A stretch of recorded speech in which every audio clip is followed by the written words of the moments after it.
Avant que la vidéo ne commence, je tenais à vous faire un petit rappel sur le fait que cette vidéo a été tournée début octobre et que début octobre, j'ai été victime d'un piratage sur l'intégralité de mes comptes puisque le virus qui m'a impacté est un backdoor, donc qui est rentré par le biais d'une clé USB sur mon MacBook Pro et qui a absolument pris le contrôle de l'intégralité de mon ordinateur. En fait, si tu veux, Aloïs, il est informaticien dans les banques. Il a tout essayé avec moi, on peut pas faire plus. Et dès que j'essaie de changer quoi que ce soit, tout de suite le mec il reprend le dessus et je peux rien faire. Là, toi, j'ai voulu rechanger mon adresse mail pour récupérer le compte. Instagram me dit qu'il y a un délai, le temps de contrôle et tout. J'ai même pas encore la réponse d'Instagram, que je reçois déjà une notification comme quoi mon mot de passe est changé et que mon adresse mail est changée. Donc là, c'est encore pire qu'hier, quoi. Et comment il s'est expliqué de comment il est arrivé là-dedans? Comprends pas, je lui ai tout expliqué, il me dit t'as pas les mêmes mots de passe, je lui ai dit non, j'ai tout réinitialisé, j'ai fait tout extrêmement différemment, j'ai changé les adresses mail de mes comptes, là il est en train de tout faire, même Artlist, tu vois. C'est foutu. Faut tout recommencer. Mais par contre, c'est ton PC, hein. C'est ton PC, ça vient là-bas. Non? Et effectivement, Damien avait raison. Plus j'essayais de protéger mes comptes via mon PC, plus je lui servais les informations sur un plateau d'argent puisqu'il pouvait voir absolument tout ce que je faisais. Donc la solution a été de se connecter à travers d'autres appareils que les miens puisqu'ils étaient infestés, y compris le téléphone portable et l'Apple Watch sur lequel il avait réussi à prendre contrôle via mon numéro de téléphone et mon adresse mail. Et j'ai dû ensuite recréer un nouveau cloud ainsi qu'une nouvelle adresse mail pour tout réinitialiser, pour enfin reprendre le contrôle avec l'aide d'Apple de mes appareils pour les remettre à blanc, supprimer également tous mes clouds de façon à sortir intégralement le virus de mon atmosphère et de pouvoir recréer un compte propre. Et je tiens sincèrement à remercier ceux qui m'ont prévenu en me contactant sur d'autres supports de réseau. Ça m'a vraiment touchée. Il y a aussi pas mal de personnes qui ont pris contact avec Damien, donc vous avez compris qu'on était ensemble. Et du coup, ça nous a permis de pouvoir communiquer parce que j'avais absolument plus aucune solution pour pouvoir communiquer avec l'extérieur puisque même les SMS, les appels, tout était sous écoute. Et du coup, vous passiez via le téléphone portable de Damien pour que je puisse être informée et surtout, vous m'avez aidé. Je remercie sincèrement Jeff qui m'a beaucoup aidé puisqu'il est du métier et il m'a donné toutes les astuces pour que je puisse essayer de sauver un maximum de données, mais aussi me débarrasser une bonne fois pour toutes de ce hacker qui était quand même bien informé.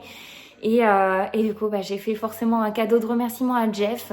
Je comptais vous faire gagner par un petit jeu concours mon dossard qui avait servi pour les championnats du monde et je trouve normal qu'il lui revienne. Donc je lui ai envoyé à domicile et il était ravi de pouvoir le recevoir avec une dédicace. Donc je te fais des gros bisous Jeff. Et puis maintenant, place à la vidéo.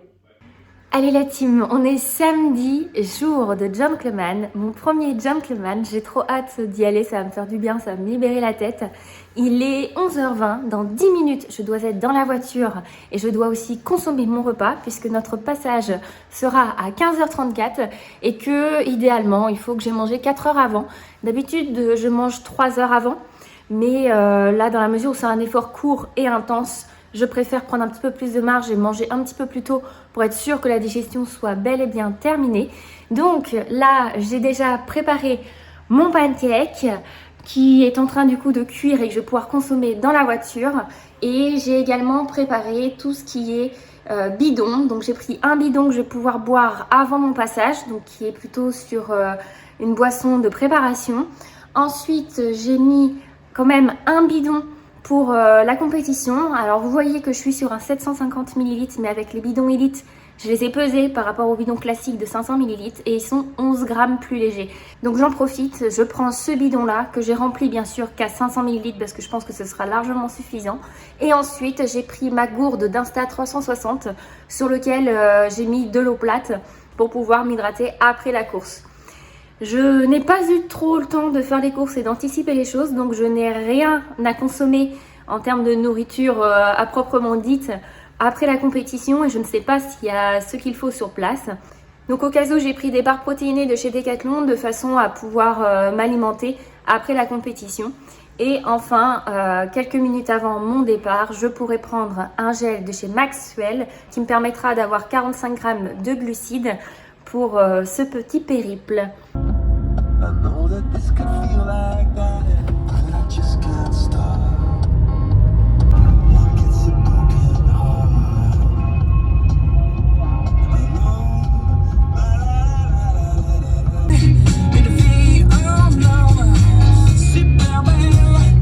I don't ever slow up, no I don't take shit. I got no love for the fakeness. If you wanna play tough and wanna hate this, I'll always show up. I don't ever slow up, no I don't take shit. I got no love for the fakeness. If you wanna play tough and wanna hate this, I'll always show up and make a statement. I don't ever slow up, no I don't take shit. I got no love for the fakeness. If you wanna play tough and wanna 2 heures de route, c'est à Puy-l'Évêque dans le Lot que je retrouve Raphaël pour ce beau gentleman qui se déroule sur son territoire et nous voilà déjà en reconnaissance pour pouvoir élaborer notre petite stratégie en tant que débutante sur ce contre-la-montre par équipe. Durant cette reconnaissance, l'objectif était déjà de partager nos appréhensions, voir un petit peu comment chacune on envisageait les choses, se checker l'une et l'autre sur notre position sur le vélo de façon à être le plus aéro possible et également repérer le sens du vent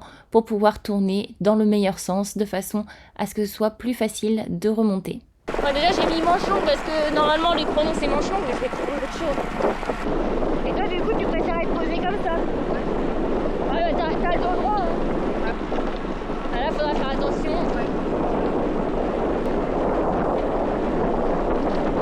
Et là comment on est vent plein gueule là, non? Ah je sais pas. Voilà. On va réarracher un bout d'herbe parce que là j'avoue on est globalement de 5 mais il doit bien y avoir un côté plus favorable quand même.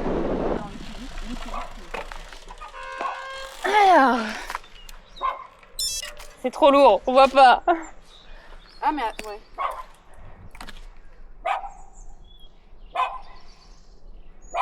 Ouais, de face un peu là. Dans la de face, hein. Bah on change pas, on reste du même côté. Hein. Y a pas de différence. Le tour de reconnaissance étant terminé, il est temps de vous parler du circuit. Nous nous trouvons sur un tracé de 11 km avec 60 mètres de dénivelé à parcourir 2 fois pour un total de 22 km et 120 mètres de dénivelé. C'est un circuit long pour ce type d'exercice, ce qui nous permettra de tester notre endurance lors des efforts à haute intensité. J'ai 3 ans d'expérience cyclisme et un passé de bodybuildeuse, et Raphaël, quant à elle, a 1 an de cyclisme en compétition, mais vient du triathlon. Nous avons donc toutes les deux des profils axés sur la force. Cependant, après une semaine avec 2 nuits blanches et une perte de 1,5 kg à cause du piratage, je sais que je ne suis pas en pleine forme. Ma mission est de faire de mon mieux pour Raphaël et créer une bonne cohésion d'équipe en vue des objectifs 2025. Nous aurons l'occasion de participer au Chrono 47 qui compte pour la Coupe de France. Même si nous n'avons pas de vélo contre la montre pour ce gentleman, nous allons quand même beaucoup apprendre. Place désormais à l'échauffement. Nous avons pris un peu de retard par rapport au programme de nos entraîneurs respectifs. Chacune de nous devait être à environ 30 minutes d'échauffement avec des variations d'intensité. Nous en aurons fait que 20. Damien de Progress m'a conseillé des intensités progressives, devenant de plus en plus fortes et de plus en plus courtes. L'idée est de se débloquer sans trop se fatiguer. L'entraîneur de Raphaël, quant à lui a recommandé des efforts plus longs pour simuler une situation de contre-la-montre. Je pense qu'elle pouvait se le permettre en raison de sa forme et de son habitude de pédalage. Tout cela pour vous dire qu'il n'y a pas qu'une seule façon de s'échauffer. Vous ou votre entraîneur devez tenir compte de votre profil de coureur et de votre forme actuelle pour vous mettre dans les meilleures conditions possibles pour votre course. Gaël Legendre pour Le Mans Sarthe Vélo et Raphaël Astroumont pour 40 cyclisme. Encore des voitures qui gênent. Ça fait l'équipe 26, c'est parti pour l'équipe numéro 16. Delphine Aubin et Pierre-Benoît Loto. On va mettre Gaël Legendre pour Le Mans Sarthe Vélo et Raphaël Astroumont pour 40 cyclisme. Le Mans, ça va la porte à côté, vous êtes quand même exprès quand même. J'ai déménagé à Toulouse. Ah, vous avez déménagé à Toulouse, d'accord. le Nord Sarthe, représenté par une concurrente qui devrait briller. Ah oui, pardon, j'avais pas capté. Ah ouais, ok. Et Raphaël Assouline, Vous voulez passer devant, hein? on peut chercher. Ah, c'est pas une course à deux, ok, mince. Non. C'est l'une avec l'autre. Bon. Il faut une équipe de pro. Nous, on fait. On gagne des coupes de la Seine, du Tursan. Maman, ça va mieux maintenant. C'est plus de la chance. On va pas s'occuper d'ailleurs du club de Cahors Vélo Sport. Patrice qui, dans quelques instants, va courir avec son fils, son Tristan. 15h34, le départ est donné. Nous avons volontairement décidé de ne pas désigner qui serait en tête pour ce premier relais. Nous avons préféré observer qui ferait le meilleur départ pour se positionner en tête, tandis que l'autre se calerait dans sa roue. Après avoir participé à 2 cyclocross ces 2 dernières semaines, j'ai conservé certains réflexes et me suis placée en première position. L'objectif est de partir à un bon rythme, tout en veillant à ne pas mettre en difficulté ma coéquipière, ni me cramer dès le départ. Sur ces 300 premiers mètres, nous pouvons constater que nos données physiques sont globalement similaires. Celles de Raphaël sont à gauche et les miennes à droite. J'ai affiché les watts par kilo pour que vous puissiez mieux vous rendre compte, sachant que Raphaël est un peu plus petite et plus légère que moi. Cependant, une différence importante est notable. Mon rythme cardiaque est beaucoup plus élevé que le sien. Avant même le départ, j'étais à 150 pulsions par minute, tandis qu'elle était à 110. Peut-être étais-je stressée, sans m'en rendre compte. J'avais pourtant très envie de participer à ce gentleman que Raphaël m'avait proposé. Cela est probablement dû à la fatigue accumulée et ou ma volonté de bien faire pour ma coéquipière, tout en sachant que lors de ce chrono, j'allais souffrir pendant de longues minutes. Sur cette première partie de circuit, on parcourt 1,5 km de plat avec un vent latéral gauche. On passe donc les relais à droite afin que l'effort soit moins intense pour celle qui remonte, tandis que celle qui est devant s'écarte pour laisser passer, toujours dans l'optique de rester sur un effort le plus linéaire possible. La difficulté du circuit approche, avec ce virage à droite qui nous oblige à ralentir, suivi d'une bosse de 1,1 km avec une pente moyenne de 2,9%. Cela ne semble pas très raide sur le papier, mais croyez-moi, au rythme d'un contre-la-montre, cette bosse fait très mal aux jambes. Nous avions bien repéré que c'est ici que nous avions le plus d'avantages par rapport aux équipes disposant de vélos chrono. On serre donc les dents et on se donne à fond.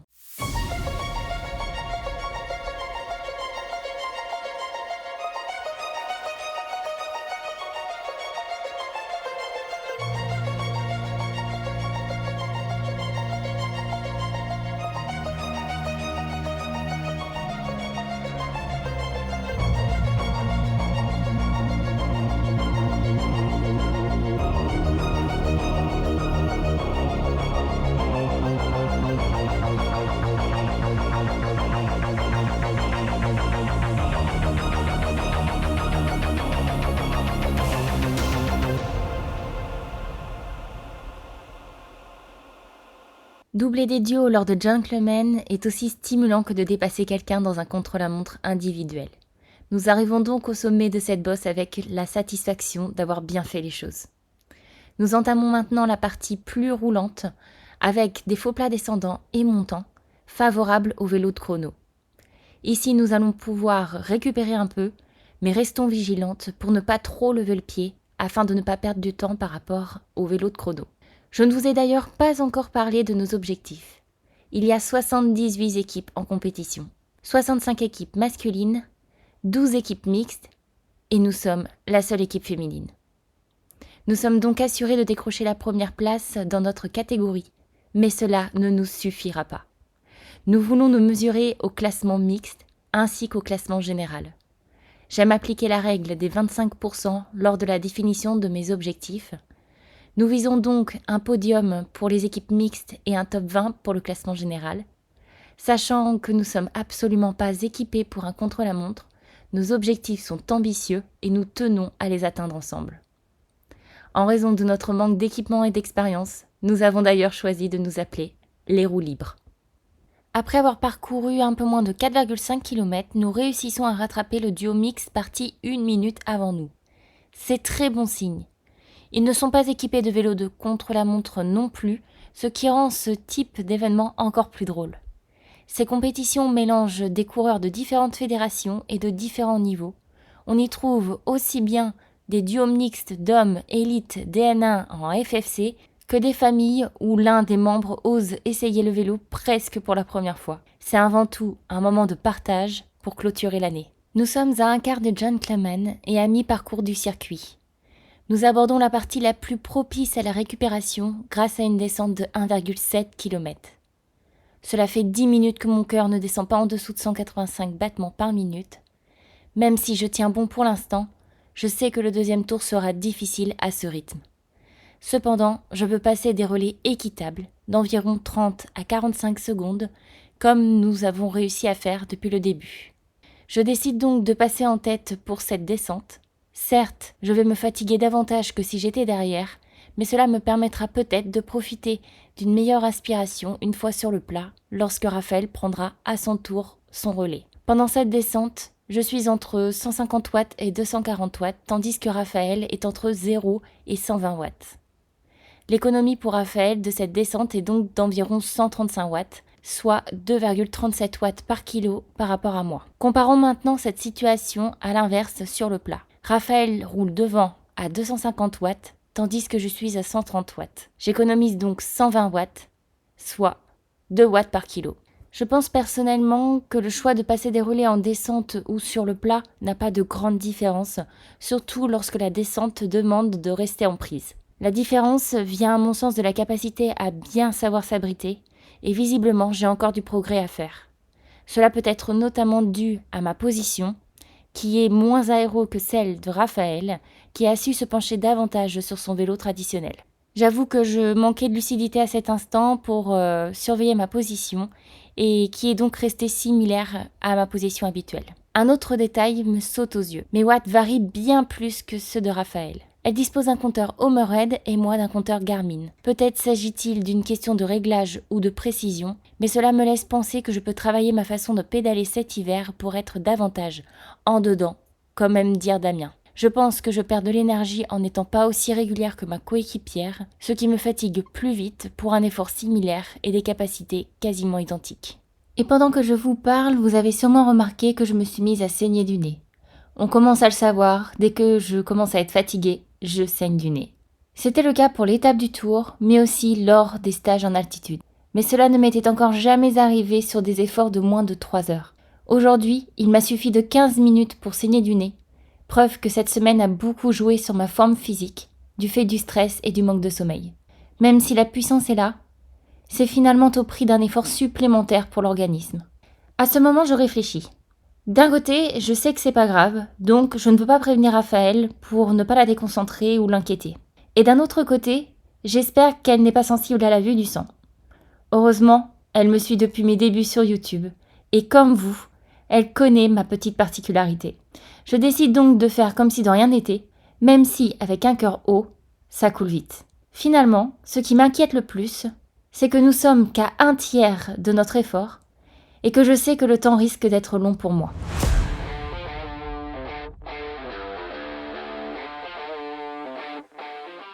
Et puisque nous sommes à mi-parcours, il est temps de vous parler du travail d'équipe lors des Gentlemen. Je n'avais aucune conscience que Raphaël se sentait beaucoup mieux que moi lors de la course. J'aurais dû lui manifester davantage ce que je ressentais, mais j'avais peur de nous tirer vers le bas en étant négative. Ma hargne légendaire fait encore effet, puisque je ne veux pas ralentir le duo. Raphaël me demande comment ça va, et je lui réponds à chaque fois que ça va, sans m'étaler.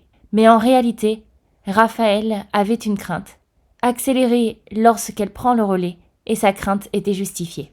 Elle accélère naturellement lorsqu'elle passe devant, et donc je n'arrive pas à récupérer même en étant derrière elle. Tête de mule que je suis, je ne dis rien et je m'accroche de toutes mes forces. Raphaël drave le duo, tandis que je subis tout en remplissant ma mission de façon équitable. Et oui, je suis désolée, mais dans les Gentlemen, c'est comme dans les contre-la-montre individuels, on n'a pas le droit de prendre l'aspiration en dehors de son binôme.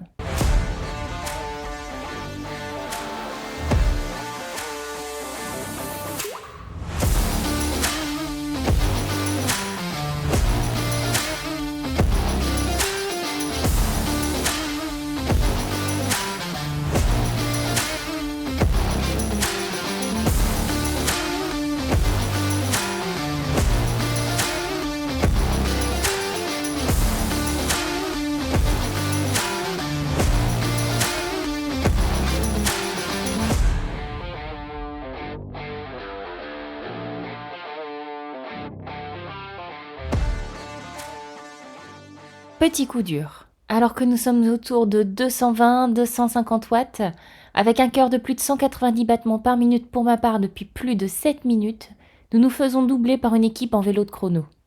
Mais restons concentrés. Il s'agit d'une équipe masculine qui effectue son premier tour alors que nous en sommes à notre deuxième tour. Donc, rien n'est joué. Nous allons nous concentrer sur eux afin de tenter de les maintenir à vue sur la partie plus roulante qui leur est donc favorable.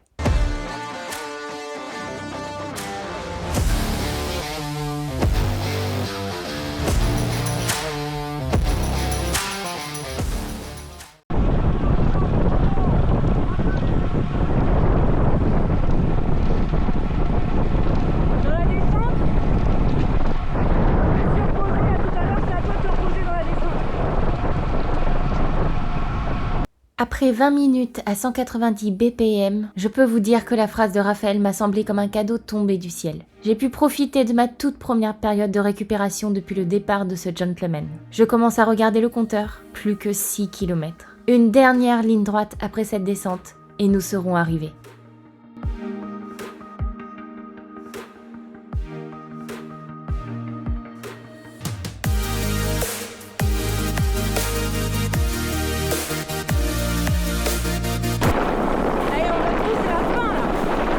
Et donc jusqu'au 20e kilomètre, j'ai tout donné, j'ai résisté malgré un cœur qui s'est tout de suite replafonné à 190 battements par minute.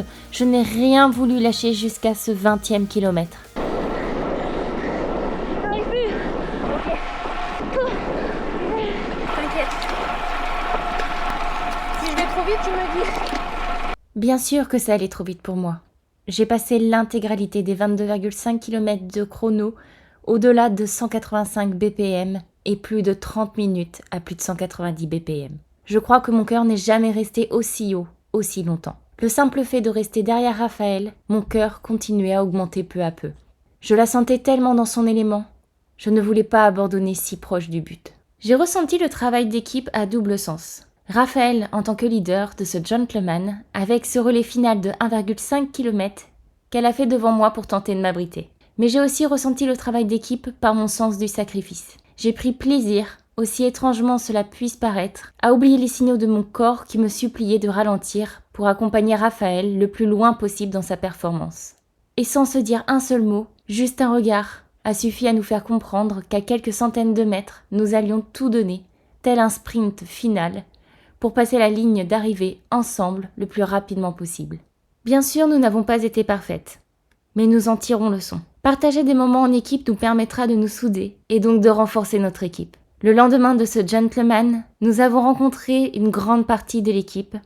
Je suis ravie de découvrir mes coéquipières et je suis admirative de la belle équipe qu'a su créer notre directeur sportif, Claudia. La bonne ambiance s'instaure et nous avons tout un niveau homogène, malgré nos qualités respectives. J'ai donc hâte de vivre les plus belles courses féminines de France, aux côtés de la DN2, Eurinvest, Albi Vélosport, et j'ai également le plaisir de vous annoncer qu'en vue de mes résultats sur l'année 2024, la FFC me passe en catégorie Open 2 pour 2025. I still remember your number. Can say those digits by heart. With that first drink of the summer, I think about where you are. I dial 235, are you alive? How I miss our late night drives in 4-6. How is it? In my mind I flip a switch and 7-2, forget